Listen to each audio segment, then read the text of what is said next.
welcome to the Telly talk show, Sam Mensiro. Thank you. Thank you. Guys, we have Sam Mensiro on Telly talk show tonight, who is from Ghana and plays for Östersund in the Swedish top league. Sam, can you please tell us how was it like growing up in Labadi? In Labadi, a place that is usually for most people do fishing in those areas. How was it like growing up there? I think it was okay, because that's where I was born. So I have no choice, So I had my dad, my mom, and my stepmom, and my sisters and brothers, and my stepsisters. It was a big family, So growing up in Abadi, my dad had a good job. My dad, he was a constructor, so he had a good job and he made good money. And my mom sold fish at the market. So it was good. It was good. And yeah. So talking about your mom, selling fish, have you been involved, like going for fishing with your friends at some point in Labadi? Actually, I did not go for fishing though. I did not.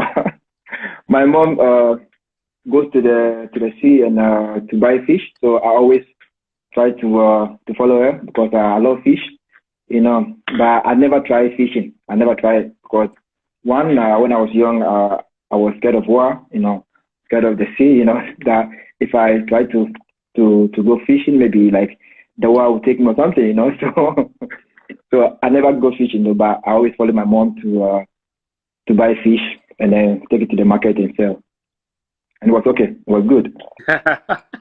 I can't imagine you trying to go fishing and then catch some fish, how funny it's gonna be. But just like you said, your mom was selling fish and you used to follow her and stuff. But how did you get into football? Who got you into playing football? That's a good question. Actually, it was my cousin, and it's late now. He died some years back, and may he so rest in peace. He was a footballer, and I was at the age of 7 to 8. Anytime that he's going to training, I always take his football shoes, and follow him, to training. And after training, we go home together and all that.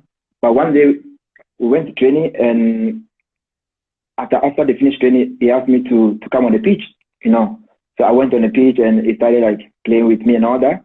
So it got me so interested in football, And I was like, wow, this is fun, It's like running around, kicking the ball and all that. It's fun to do, So I felt like, look, I'm gonna try to do it now from now on. So that's how everything started, at the age of 7 to 8 years, and I got interested in playing football. Wow, your cousin got you into football, just like you said. He's late, may he so rest in peace.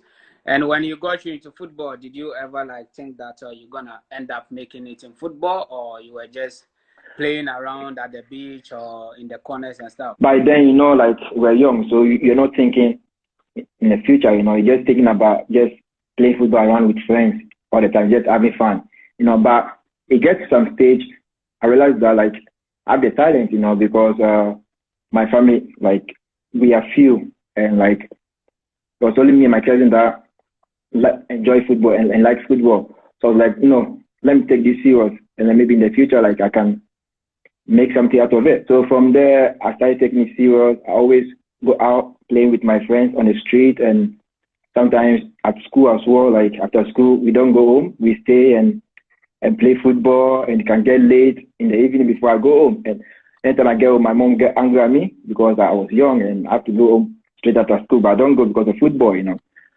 So when I realized that, look, I can go ahead and I can be someone in the future in football. So I took the chance to start playing football. Would you say that you were not clever enough in school? That's why you thought football could be the path for you? That's the life, yeah. Life, it's funny sometimes because, for me, I was not that clever in school when I was young.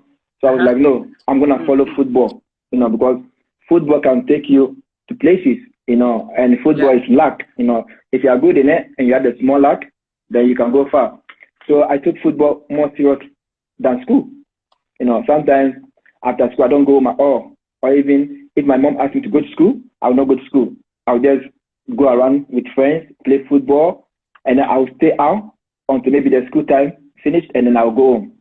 So I was doing that for like a lot of times, and my mom found out, and it was not funny. Trust me. My mom found out, and in Ghana, like if you do something bad, or respecting your parents, they'll punish you. Mm. So so my mom waited for me to get home.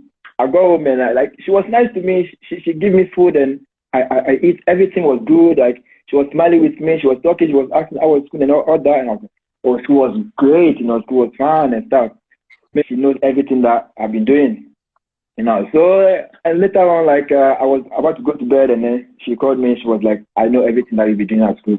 You don't go to school. You always go around playing football with your friends and stuff. So she punished me a bit, but that's normal in Ghana. If you do something wrong, your parents have to discipline you a bit. So yeah. So I was more in football than school. Yeah. Imagine how many times she has to beat you up and that. But yeah, you had the chance to also join Right to Dream.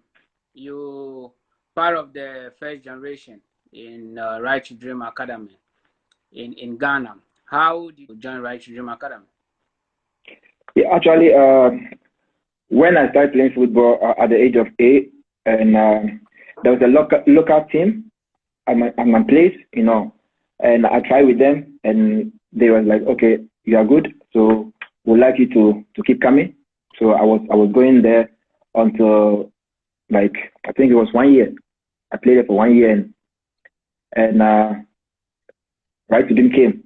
That was in 1999 when Tonveno came to Ghana to build a football academy in Ghana. So I was home one night, and my local team coach came home to my parents' place, and then it was late, around 10 to 11 p.m. No, we are sleeping. And then he came and knocked on the door, and actually I was the one that went out to check who was that. So when I got out, it was my coach. And I was like, what are you doing here? It's late. I was supposed to be sleeping because I have school tomorrow. And I was like, yeah, he knows that, but he has an important message for me. I was like, what's going on? And then he said to me that he just had the news that there's a new football academy that's coming up, and they are having like tryout the next day, and I'm supposed to go to school. So I was like, are you sure, like, I'm going to make this because I have school tomorrow? And if I say to my parents now that I'm not going to go to school tomorrow, I'm going to play football, they're not going to be happy. So after I finished talking to him, I went in and I spoke to my bigger brother, and I said to him, bro, this is what's going on. I really want to go for this tryout. It can work for me, So we should go and talk to my dad about it, and maybe my dad will understand and to allow me to go instead of going to school. So my bigger brother went in and spoke to my dad. What was the toughest challenge for you during your time in Right to Dream? My toughest challenge was by then we were living at home, and we had to like get the transport to training every time, and also my parents were not happy because I have to skip school and go to training and stuff, and also like you need to have money, and sometimes my parents do not have like money to give me for transport.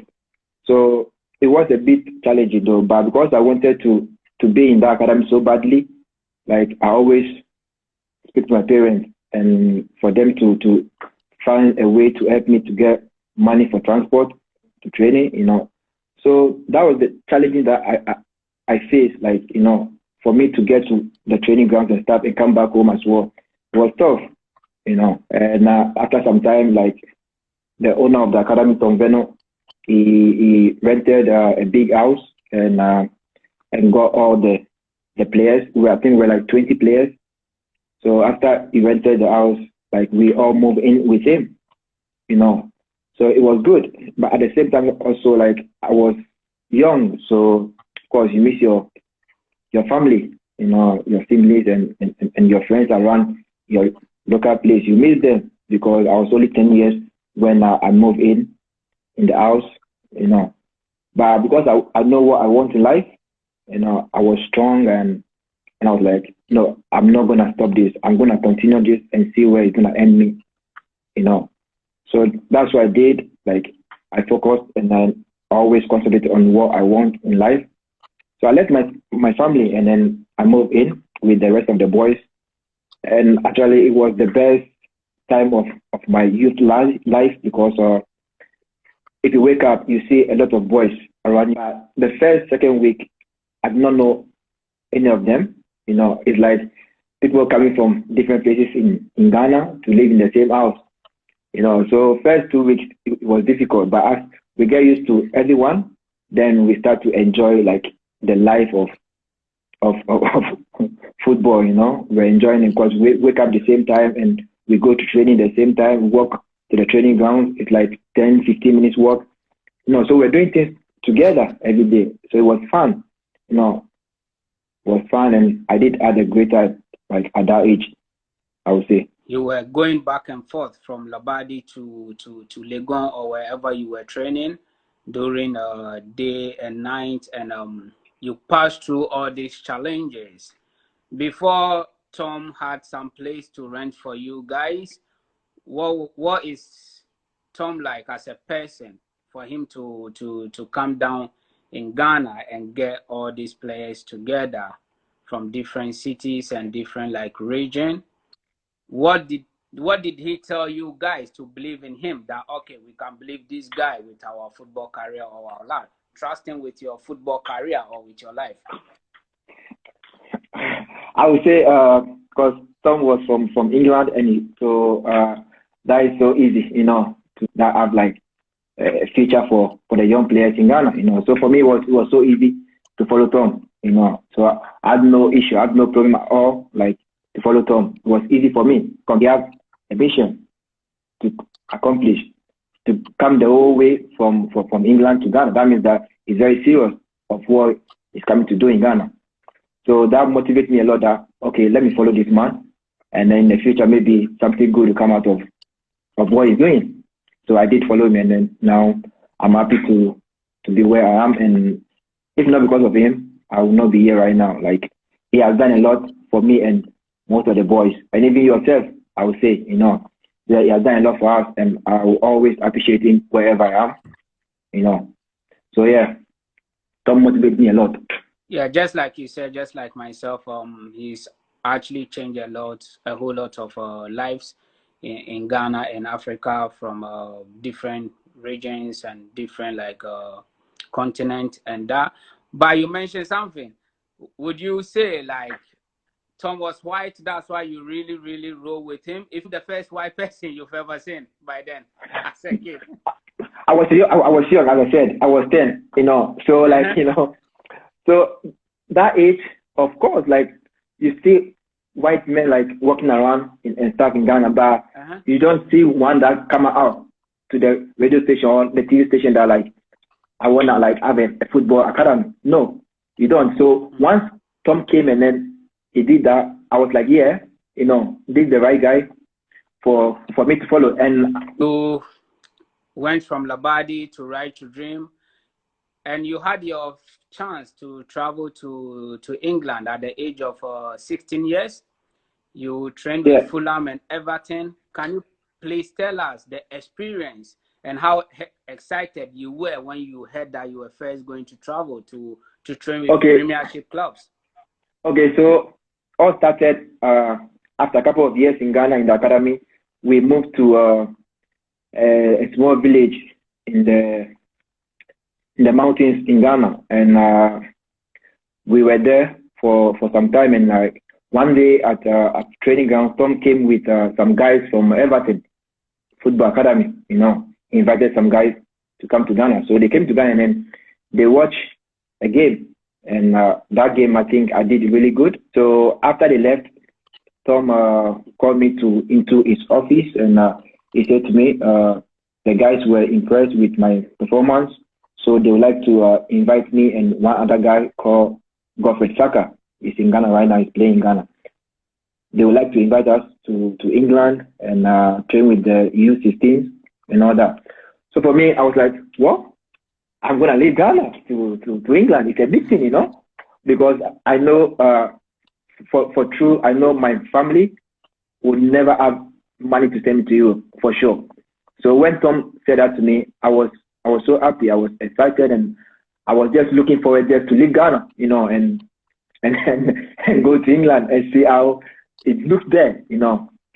So I was so happy, and Tom said we're gonna leave in 1 month time. So I was like, okay, wow, I need to get ready then. So he came, and then we traveled to England in 2004. We traveled to England to Everton.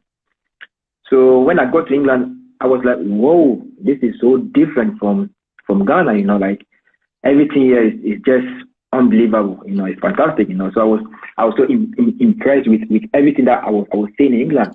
I was like, yeah, this is life now, this is where I'm supposed to live, not in Ghana.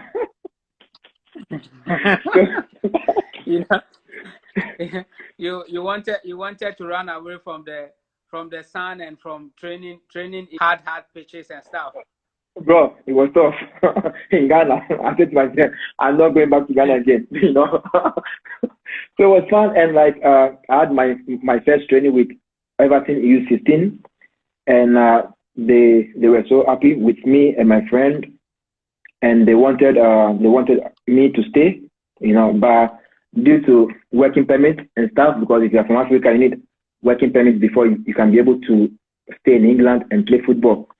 So it was tough. It was tough as a kid for me, because I've traveled all the way from Ghana to England, and they didn't like me, and now they cannot do anything because I'm not from England. So I have to go back home to Ghana.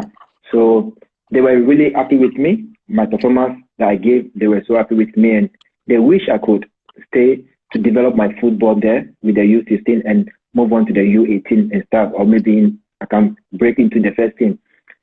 But it did not happen like that. So Tom spoke to me that it's not the end of the world. I should come back home. So I went back to Ghana after my tryout at Everton. By your first moment in a flight, how did you feel? Did you feel like, damn, I'm closer to God, or did you feel like, damn, is that me? What were you thinking? Bro. In a flight the first time.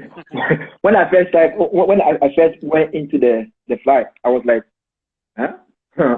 I was so happy, excited. I don't know what to do to myself, I could not even sit down on a chair. I was just walking up and down, trying to figure out what's going on inside the flight, And my friend was like, bro, this is so beautiful, eh? I'm like, yeah, bro, I cannot imagine myself being inside here as well, My friend as well, it was exciting and stuff. So we're so happy, and we met one guy, I think he based in the UK and all that, and he saw this our first time traveling to the UK. So he spoke to us in our local language, and it was like, I can see you guys are so excited and all that. And bro, you don't know how we struggle to be where we are right now, And this is our first time seeing all these things. So for us, it was just unforgettable memory that I will not forget in my life. It was great feeling to travel for the first time. I remember the first time I traveled as well with you when we were up in the air. I was thinking, are we up in heaven or what? I was trying to figure out if there's another layer that the flight or the plane will go through, and I'm like, so where can I see God? Is God up here? And that was the second time you were traveling. That I traveled with you. I just can't. The experience was so great, just you said. Everton and yeah, because did you I think with any player? The second time that I traveled with you, I was already used to the flight. So I think I saw you as well. I saw you were so excited. You were looking around in the flight and all that. But I was calm because I've been there already. And it was funny to see you looking around and all that. So I think it was a great memories that we always gonna keep in our locker, At some point, I thought I was about to see God, to be honest. I'm like, okay, they said God is in heaven. Let me check around if I might see God coming, you know, or chilling somewhere in the air. Can you remember the players? Did any of them made it in the first team? I think my second time that I went to Everton again with you, we started to train with the U18, which I met Victor Anichebi, and he made it into the first team, and also James Varney, he also made it into the first team, you know, and I was close to them a lot. So when I found out that they made it into the first team, I was so happy for them, because football, if you dedicate yourself to it, then you get a good result from that, you know. So for them, when I was there, I saw they were working so hard to make it into the first team, you know. So I was so proud to see them. I watched them on the TV playing for the first team in Everton, and I'll always be proud that I was on the same pitch with them before, you know, to see them play in the first team. Just like you said, that could have been you if the working permit issue did not come up the first time and the second time you traveled to train with these clubs. Then, like you said, you came back to Ghana and you trained with Right to Dream. After a year, you had a scholarship from Harbury College to study in England and play football. How excited were you when you finally realized that you're gonna leave for some long period of time? Actually, like, so after everything that happened in the UK, that I could not get the stay, and Tom asked me to come to Ghana. So I went to Ghana, and then Tom, I think Tom bought a Division 2 team or something. And the Division 2 team, he pushed all the boys from the academy to go and play there, you know, to help the team come up to Division 1. So I went there, and then I was playing in Division 2 for 1 year. And after 1 year, I went back to the academy. So when I went back to the academy, Tom was like, okay, so you have seen that I've been doing really good, and he really want to give me another chance, you know, to go to the UK and study and play football at the same time. I was like, what? Now I'm going to move to the UK now. Not that I'm going to go there and travel and come back home again and stuff, but this time I'm going to go there and study and play football at the same time. So I was so excited, you know, because I really wanted to live in the UK by then, like, because I've been there like twice. So I got used to the country, and like I started to make friends there as well. So when Tom said to me that I'm going to go to the UK to go to school, but I have a scholarship, I was so happy, you know, and the scholarship is include you yourself as well, you know. So I was happy because I'm going to go with someone from the academy as well that I know that if we go there, we'll work out together and then achieve something good from that. There was one thing that we have to do, and if we do it and we pass, then we'll go. But if we don't pass, then we cannot go to the UK and go to school. That means we have to write an exam now, and that exam we have to pass to get a visa to be able to go to the UK. And for me as well, as I said from the beginning, like, I was not so interested in school. So I was like, oh wow, this is an interesting thing to do, you know, because I have to write an exam, and I always focus on football than like the school. So I said to myself, look, if I wanna move to the UK, you know, to have a better life, then I have to do this. So we started, like, you know, going to school, like we started learning a lot. After school we stay, and then we learn, you know, because we have to get ready for the exams, you know. So the exams time came, and we went to the exams, and then we wrote the exams. And that exams, you need 4 points, because I know this result depends on my life, you know. I know it depends on my life, you know. If I don't pass, then I'm going to stay in Ghana, you know. And if I pass, then I'm going to leave Ghana for good. That's what I was thinking, you know. So I could not sleep when I go, and then the next day we have to go and get a result. So I think I went with you to the office to to get a result. And so just one mark that helped me to pass the exams. And I was so happy. And first thing I did was to call Tom on the phone. And I said to Tom, I've passed the exams, And he was so happy. He was so happy for me because he also wanted me to pass the exams and take this opportunity that I've come on my way. So he was happy for me, and I was so happy as well to pass the exams. And after I took the result to get a visa, and that's how I ended up in England. With Highbury College. Yeah, with Highbury College. When you got to Highbury College and you saw the setup, like obviously you wanted to be a professional footballer. Now you had the opportunity to have an education or further your education through football. Did you think that it's going to be difficult for you to do both, going to uni and playing football as well? I think it was not because I got used to it back in Ghana. In the academy, we go to school and play football at the same time. So that helped me a lot, to get used to the school as well, and at the same time playing football. So it was good for me. And when I get to the UK, to the school, I was like, wow, I'm going to do everything possible to make sure that I open more chances for the rest of the boys in Ghana to come up to the UK as well, because everything depends on me and you, when we went there, everything depends on us, to go there and do good so that they can be happy with us, and then also bring more players from the academy. So that was what I have in my head, that I'm not going to joke around with this opportunity. I'm going to go out there and then give everything, that I got. So I was happy when I got there. The facilities was class, although I've seen a lot in Everton and Fulham, I've seen a lot there, but at the school as well, they have a good facilities that can help me to develop in my football and at the same time in my education as well.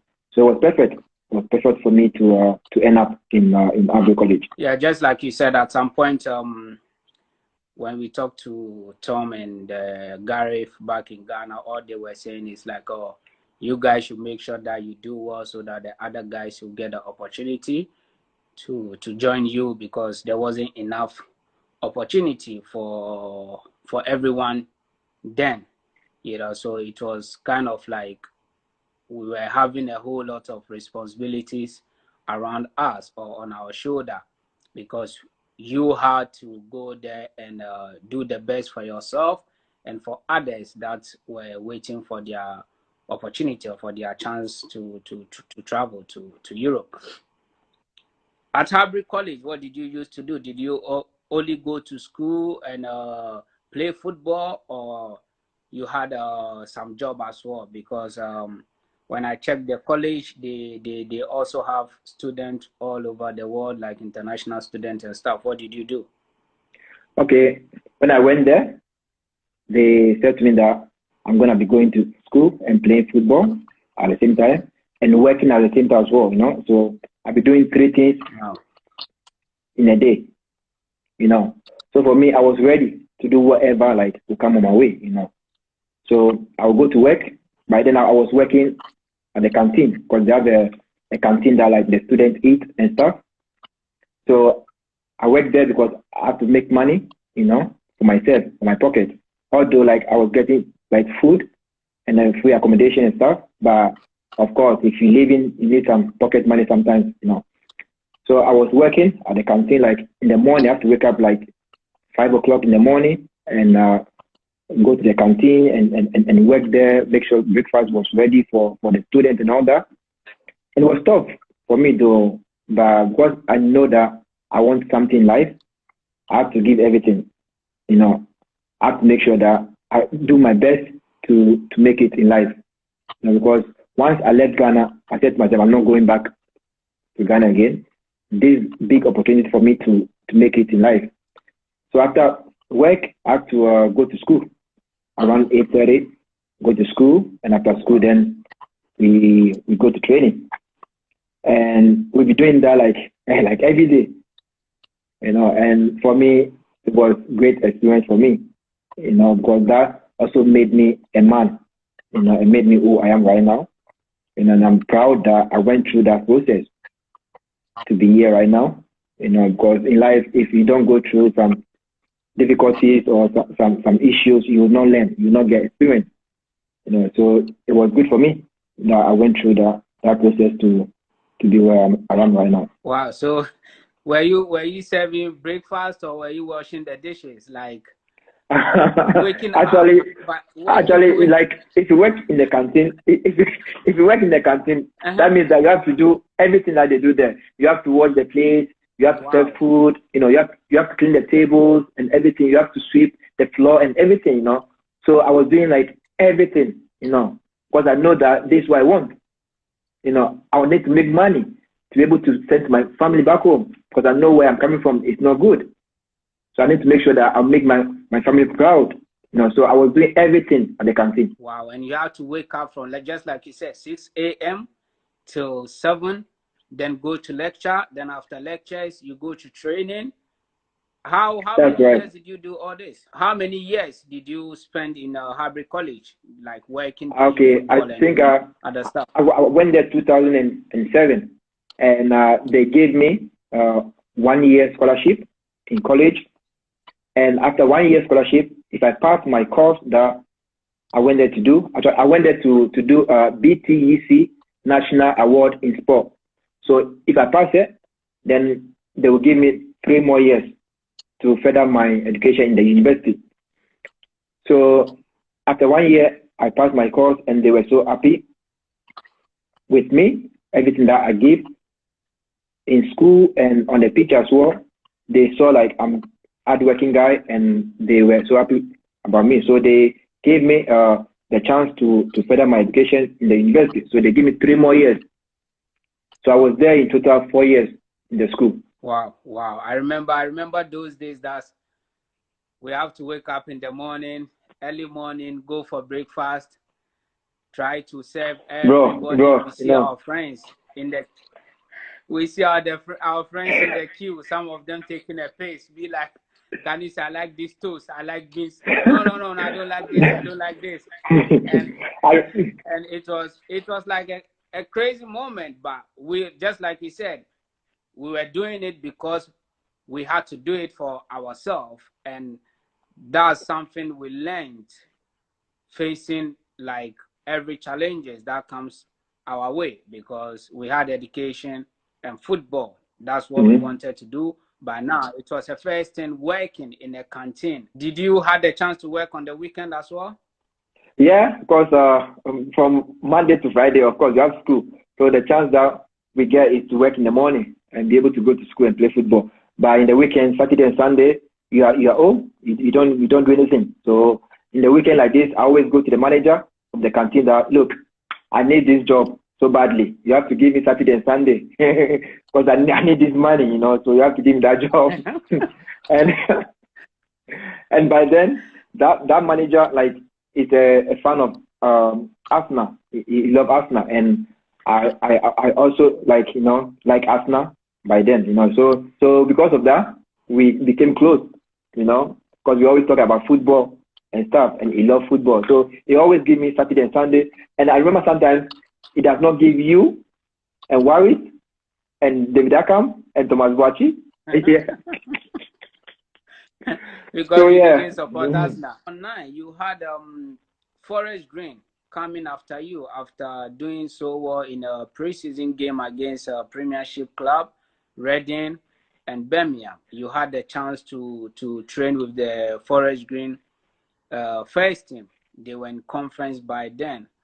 How was it against Premiership club? I think it was great. It was great feeling because Forest Green, as you said, they were training at the school where I went to, and like they always watch us playing game as well. And one day the coach was happy with me, you, and I think David Beckham. He was happy about us, so he invited us for training with the Forest Green team. And Forest Green, by then they were playing in 5th division in England. So for me, it was great because going to school at the same time, I wanted to achieve something in my football career as well, because I wanted to play football. I wanted to be a pro, So when I got the news that they want us to train with the first team, I was so happy and excited. And I went in and I trained with them, and they were happy. we're training with them, and we only allowed to play friendly game for. And I remember we played against Reading, as you said. Reading, they were playing in the Premiership by then. So for me, it was a great experience to play against, like, great players, that play in the Premiership. It was great feeling. But I was, I think, 18 years. So I was happy to play against players like that. That will also motivate me more to see myself that, yeah, I can be where they are. So it was good experience for me to play against such a club in England. Yeah, those days was good to challenge ourselves or yourself playing against like Leroy Rosina by then, who was from Fulham, went to Reading, and then we had Birmingham and Bristol City as well. Now, after all these years in England, with working in the canteen, schooling, playing for Everton, playing for Forest Green, in 2011, you had that breakthrough to sign your first professional contract in Sweden with Östersund. How excited were you when you heard that Östersund wanted you to come over? Okay, so before that, when I was in the college, I got a call up to join in England college national team, whereby they go to different schools and pick the best players from them to represent England college team, national team. So I got in, and when I got into the England college team, I was so happy, and they took us to Italy to play tournament against Italian national team under 18, and Romania national team as well, and Latvia, So it was like competition, So when I went there, I was so happy because I want to play football, and this was good opportunity for me as well to play for people to see me, So when I was there, Graham Potter by then, it was coaching a college team in England as well, Leeds College. So Graham Potter saw me play for England college team in England. So when he moved to Sweden, he know me already. He has seen me playing, so he invited me and you to come to Sweden for a tryout. So when I came to Sweden, we were given 2 weeks for the tryout, and if we do good, then we'll get a contract. If not, then we have to go back to England. So that 2 weeks that they give us, the first week they were so impressed of what we're doing. So they spoke to us, and Graham was like, "Okay, I would like you guys to stay."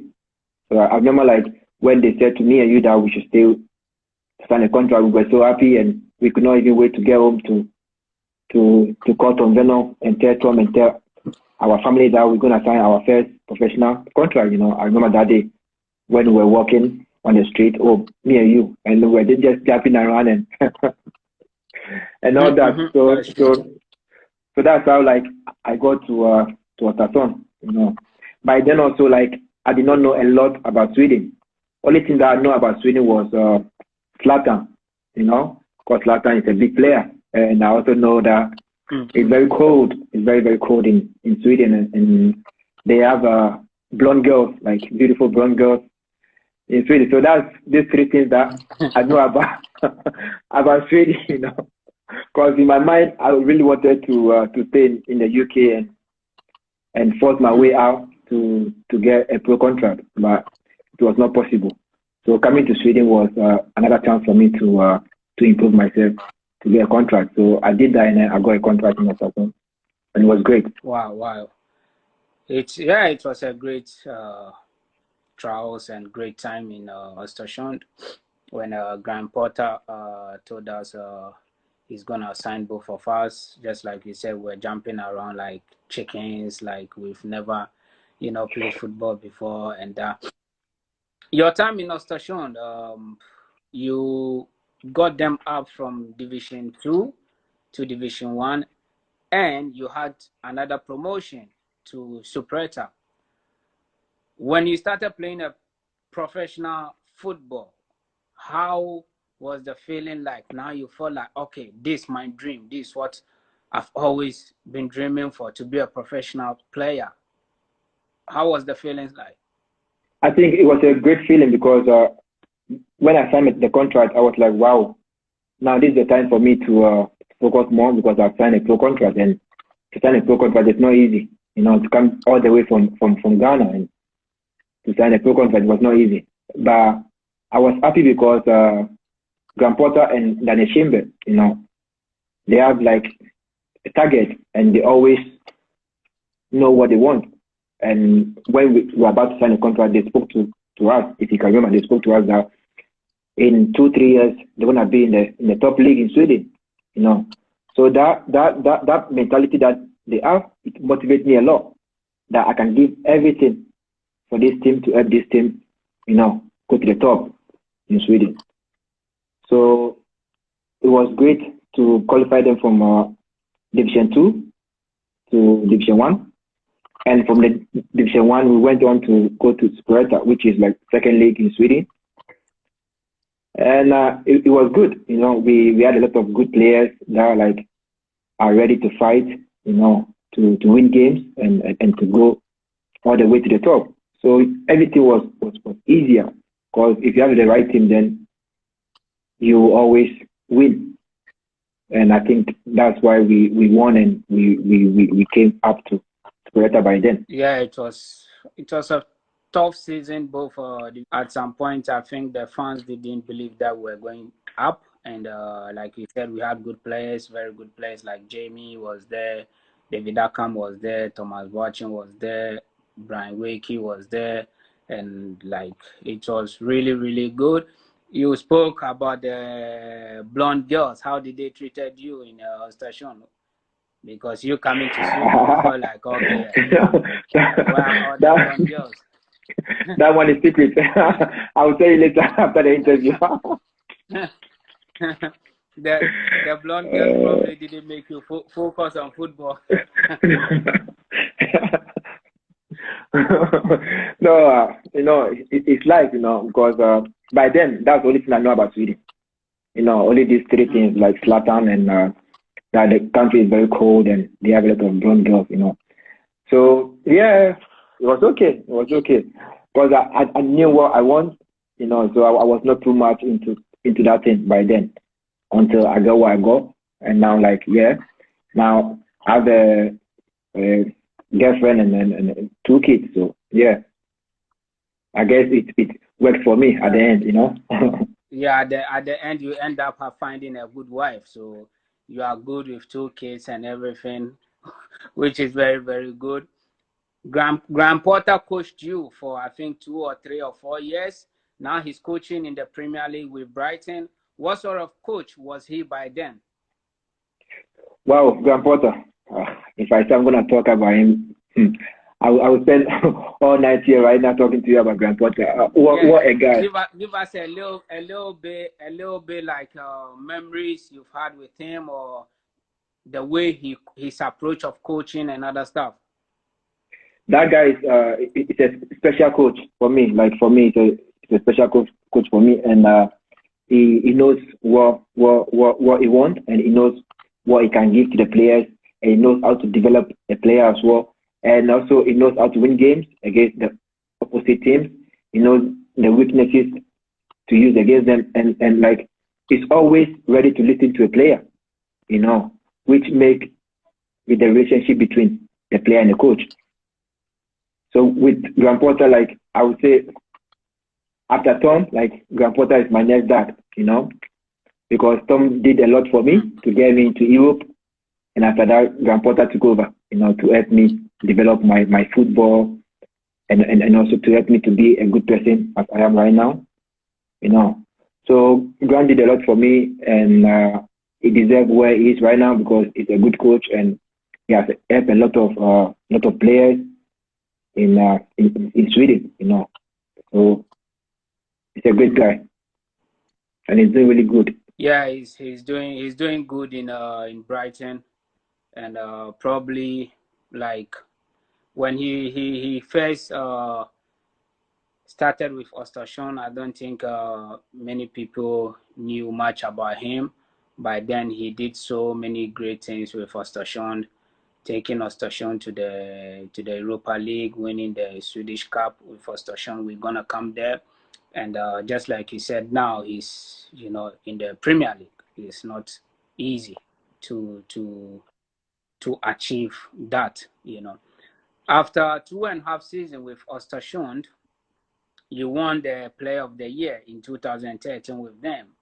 Then you moved to a top league team called Örebro. Now you had that breakthrough to play in the top league, which I'm sure it was your dream since you moved to Sweden. How was it like when you signed for Örebro? I think, okay, so after I won the best player of the season in 2013, there were few clubs that came in for me, and by then also my contract with Östersund was expiring. So Graham Potter wanted me to stay so badly to help the team get another promotion to the top league, which is Allsvenskan. And also he also would like me as well to develop, to take the next step in my football career. So I spoke to him about it, and it was like, Sam, I love you, and I would love you to stay here with me, to work with me, to get to the top in Sweden. But at the same time, also, I want you to take the next step to go to different club and try out, and try and see how it will go. So when he said that to me, I felt like this man is the right man to work with. This man is a good guy. That he knows that maybe that time was the right time for me to move one step, forward, to see how it will go for me. What was the difficult stuff you faced? So when I moved to Örebro, was 2014, and we started the league, and I was playing, because the coach signed me to play me, so I was playing, and I managed to play 7 games from the start of the league, and I got injured, so I had to do a surgery. So I did a surgery on my knee, and that took me 6 to 8 months to be out of football. So it was tough for me because I was not expecting me getting injured and have to be out for almost 8 months. It was tough. And also off the football pitch as well, I was having a lot of issues, and it was crazy. It was crazy, but because I have good people around me, like you yourself and my family and Tom Venno and Graham Potter, I always focus that, look, this is not the end of my life. So 2014, I managed to play only 14 games for Örebro, and it was tough for me. So I came back 2015, and when I came back 2015, the coach that signed me in Örebro left to a different club. So we had a new coach, so I need to prove myself for him that, yeah, I deserve to play, or I deserve to be in his team. And me being injured as well, it was tough, for me to get fit in time to be able to get into his team. So that season, 2015 season, I managed only to play 2 games in Allsvenskan due to my knee injury. And in that season, I got injured again, and I had to do another surgery, on my other knee, So it came to a point I was like, look, maybe this is the end for me, because I've got injured both knees, and I'm doing surgery as well, So maybe I should just quit football and do something else, other, But I spoke to Tom about it, and was like, no, I'm too young to do that, So I should just do the surgery, and hopefully, I can come back strong again. So end of 2015, my contract also was about to run out with Örebro, and the new coach was not willing to give me a new contract. The new coach was not willing to give me a new contract, so it was tough for me. It was very tough, and off the pitch as well, I was going through a lot of the pitch. So for me, I was like, okay, look, I'm just gonna stop my football career and do something else. And I was there, and I had a call from Graham Potter again, my dad. I would say I had a call from Graham Potter. Your second dad. Yeah, my second dad. Yeah. So Vela is my first dad. So I had a call from Grandpa, and it was like, Sam, I know like the kind of person you are, and I know what you can do for my team, and I know you're going through a lot. So he want me to come back to Östersund. I was so surprised because I was like, what? I left Östersund, and I've not been playing a lot of games as well. But still, this man trusts me, that he knows what I can do when I'm fit, So, and he knows what I've done for the club, So I was so excited, and I was so happy that, look, this is a light for me to go out there again, to show people that I was gone, but still, I'm back, So I came back to Östersund, and it was great feeling for me to come back to Östersund, because I started my football career here, and like I love this team, And for me, this is like my second home, From Ghana, this is my second home, and when he said that he wanted to be back, I was like, yeah, I'm willing to come back as well. So the next day, I packed my stuff and I came to Östersund. And ran away from. I ran away from my troubles in Origo. I left all my troubles in Origo to come back to Östersund, and it was the right decision for me.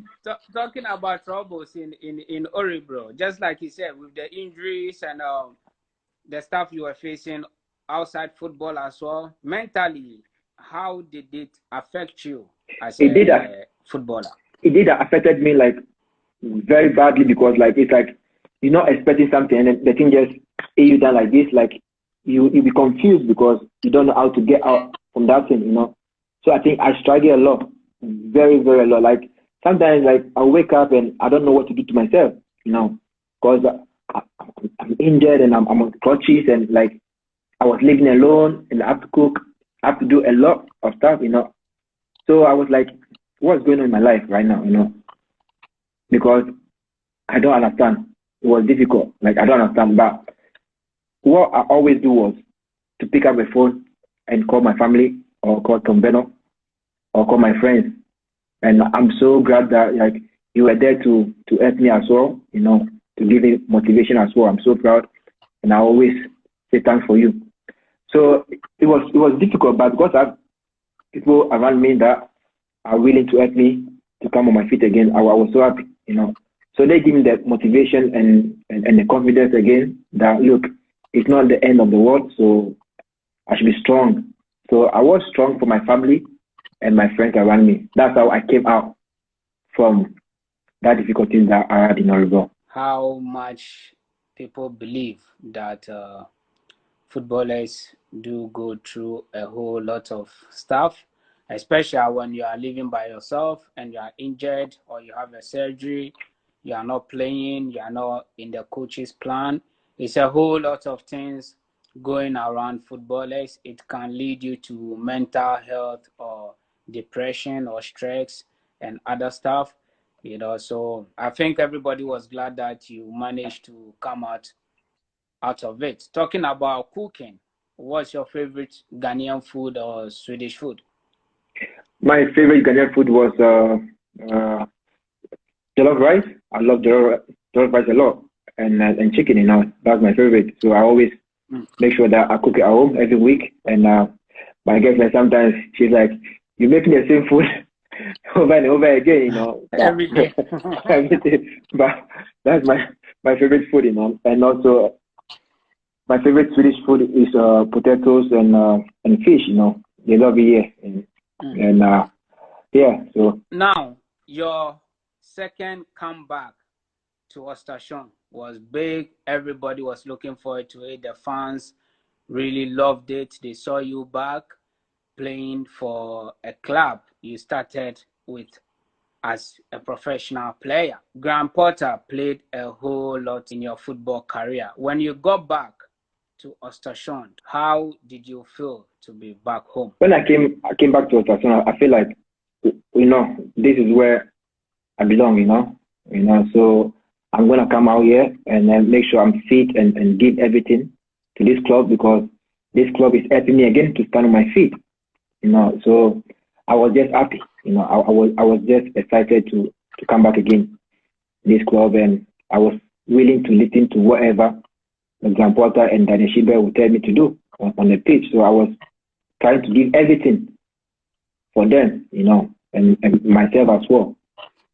So we started the league in 2016, and it was tough because of the surgery that I did. I was not like 100% fit, so I was just managing to play some games. So I managed to play like 14 games in 2016 because I was just coming back from injury. So, and they were happy with my performance during that year.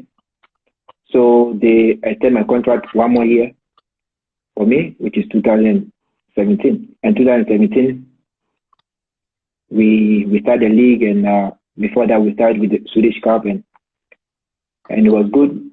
We went ahead to win the Swedish Cup, and I did good in the league. We finished 5th in the league that year. So that year was a good year for me and Östersund Football Club. Just like you said, that year was a good year for your club, for yourself, for Östersund.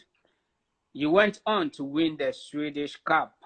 I think that was the first time Östersund has won a major trophy, like a big trophy. We're talking about Swedish Cup. Then, after the same year, you managed to make it through in the Europa League group stage, right? You scored in the Swedish Cup. What was going through your head after you scored? Yeah, actually, okay. In the Swedish Cup final, like before the game, I think 2 days before the game, we had a training, and we work on corner kicks, and Graham Potter and Billy, they told me that I'm going to score in the corner kick. So I believe them because they know how shopping we're going to set up for the corner kick. So when they told me that I'm going to score in the corner kick, I believed them, and in the game, like what they told me happened. It was like first 10 minutes, and we had a corner kick, and I scored, and it was great feelings. I don't know what to do when I scored a goal, so I was just throwing my arm up and down, and I think a video. So I think I was just excited, to score in the cup game like this, because that was the first time also of person playing in a Swiss cup game. So it was a great feeling for me to score, and we went on to win the game that got us into the EuropaLeague qualification. All of the sudden, everybody knew about Östersund. The whole world knew about Östersund for that run in the Europa qualifiers when you met. I think you knocked Poik out, and then you made it in the group stage. Now, a boy from Labadi, Harbury, working in the kitchen, playing football, going to school. You had that moment to play on the big stage in the Europa League against Galatasaray, Arsenal, Atletico Bilbao. What was like? How did you feel? Did you realize, or did you come to a point to say, okay, I think I'm about to make it? How was it like?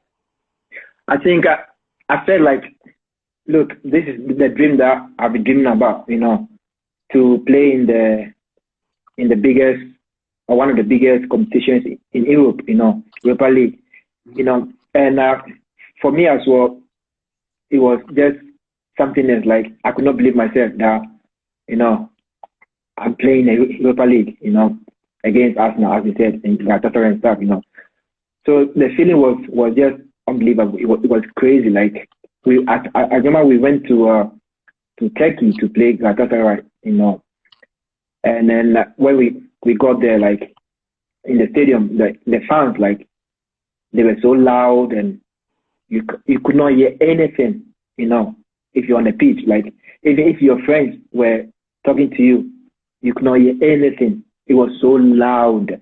Even before the game, like we were getting messages from Galatasaray fans that if we come there, we're gonna, like a lot of bad words that they were saying to us before the game, But so when we got there, like the feeling was great. It was a great, because we beat them here, so they were also going there to make sure that they beat us, to knock us out from the competition. So we went there, and and it was great. We had a penalty and we scored. So after we scored the first goal, I was like, no, we're gonna beat these guys. We're gonna move on into the next stage. So we end up like during the game it was 1-1, I think, and because we beat them here, so we got a chance to move on to the next stage, and it was great. Like the feeling was great to play against such a big club in Europe, And for me also, like it's a big achievement for me, and I always live to tell my kids like what I've done and what I've been proud of, like doing it and stuff. So yeah, it was a great feeling for me. Yeah, just like you said, everybody was surprised how far Östersund got that year in the Europa journey to meet top clubs and to actually make it out from the group stage, because everybody thought, oh, okay, how are they gonna make it from the group stage against Galatasaray, Atletico Bilbao, and then one other team. Now, you've mentioned Tom Werner and Graham Potter. What sort of impact have they made in your life for you to reach where you are now? As I said from the beginning, without Tom Werner, I will not be here right now. So Tom has done a lot for me, and I'll always, like, anytime I see him, I just want to worship him because of what he has done for me. Because like it's not everyone that will just travel from his country like as he did from England and go to Ghana and help like kids from Ghana that he doesn't even know. So Tom and Gareth and Joe Mowbray and Mawina, and Philip Kuchu, like they've done really, really good for me, and I always appreciate everything that they did for me, and most of my friends as well. They've done a lot for us, especially Tom. Tom is someone that I always have a relationship going on with. I will never stop like talking to him and all that. As I said, it's like my dad as well. So with Tom, and I'm always grateful for his family as well, for what the family has done for the academy as well, because Tom's dad and mom, like when Tom started the academy, there was no scholarship and stuff. It was Tom's parents that were putting money for us to eat, and for us to have a good clothes and stuff, So Tom's parents have done a lot for Right to Dream.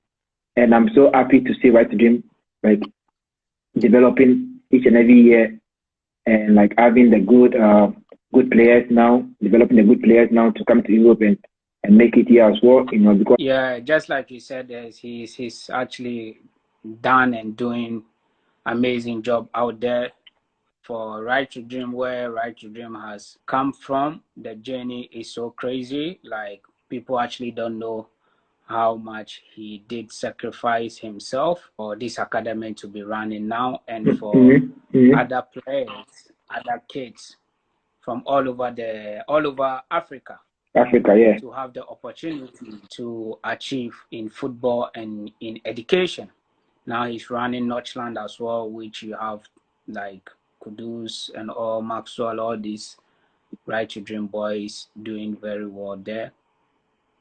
Now, if you had the chance to advise these young footballers out there who want to have the education and also play football and make it to the level you have now, what sort of advice are you going to give them?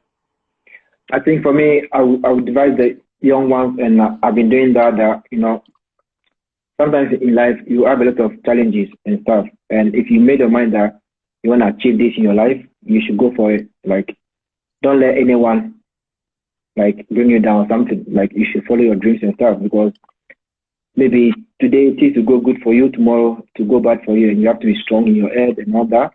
Because for me, I've experienced a lot, as I said in the interview, I've experienced a lot, like outside football and on the pitch as well. And there are a lot of talent out there, a lot, So once you get your chance to come to Europe or to go to a football academy like Right to Dream, you should go there and then give everything because there are a lot of players out there who are better than you, but because of the luck that they need to get into it, they don't get the luck. So once you are in it, you have to give everything. You have to also respect everyone around you, because that respect, people always look on that respect to give you chances in life. If you come to Europe and you don't show good respect to the team that you are in, once your contract runs out, they will get rid of you because they know that you're not going to give positive energy to the group. For me, for example, once I'm done with my football career, I know what I'm going to do. So I'll also say to them that they should not forget to also try to go to school as well, at the same time playing football, because after football, there's a lot of things that you can do, because we're not going to play football for the rest of our life. Football, we can play for maybe till 40 years, or some can even play for 30 years, 35 years. And after that, what are you going to do if you don't have any education or you don't have anything to focus on, So I would tell them that they should also make sure that they are so interested in school as well, and then try to make sure that they get something from the school, because it's tough. I know a lot of Ghana players that have made it big in football, and they're done with football, and they are back in Ghana that they don't even have a job that they can do. And even most of them that play in Europe, once they finish and they don't want to go home to Ghana, they work in places that you don't even see them working there.